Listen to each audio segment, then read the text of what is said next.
Karibu sana mtazamaji wa Mwananchi Digital, tuendelee kukushukuru wewe ambaye tayari umesubscribe, kulike na kutani on alarm notification kwenye channel yetu, lakini pia wale wote ambao wanatufuatilia kupitia Instagram, Facebook, Twitter na website. Jeshi la Israeli limeendeleza mashambulizi yake ya anga kusini mwa Lebanoni, ambapo jengo la ghorofa mjini Sidon lilishambuliwa mapema leo alfajiri na kusababisha vifo vya watu watatu, akiwemo ofisa wa Kipalestina na wanawe wawili wa kiume.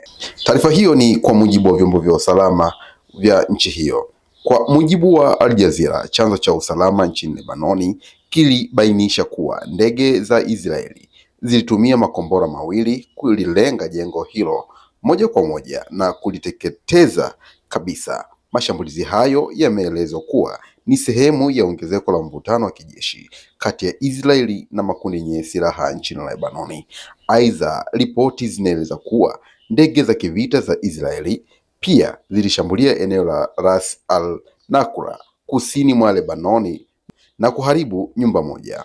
Wizara ya afya ya Lebanoni imethibitisha kuwa watu watatu wamejeruhiwa katika mashambulio ya anga yaliyofanywa na Israeli katika mji wa Bint Jibel na Alma al-Shabi, maeneo ya kusini mwa nchi hiyo ambayo yamekuwa yakilengwa mara kwa mara katika wiki za hivi karibuni. Na katika tukio tofauti, Jumanne iliyopita, Israeli ilitangaza kumuua Hassan al-Badel, mwanajeshi wa Hezbollah na kikosi cha Quds cha Irani, kwa kumshambulia akiwa katika jengo la makazi katika eneo la Haimadi, viunga vya kusini mwa mji mkuu wa Beirut. Tangu Machi 22, Israeli imeongeza mashambulizi dhidi ya maeneo ya kusini mwa Lebanoni baada ya madai kuwa moja ya vituo vyake vya kijeshi kaskazini mwa Israeli kililengwa kwa kombora kutoka upande wa Lebanoni, madai ambayo kundi la Hezbollah limekanusha vikali kuhusika nayo. Wizara ya afya ya Lebanoni pia imeripoti kuwa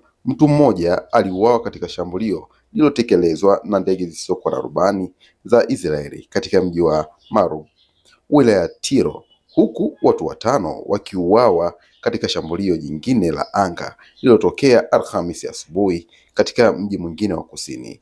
Jeshi la Israeli limedai kuwa mashambulizi hayo yamelenga wanachama wa kundi la Hezbollah, likisisitiza kuwa operesheni zake za kujihami dhidi ya vitisho kutoka upande wa Lebanoni. Mashambulizi haya yanaongeza wasiwasi wa kuzuka kwa vita kamili kati ya Israeli na Hezbollah, huku jamii ya kimataifa ikitoa wito wa kujizuia na kutafuta suluhu ya kidiplomasia.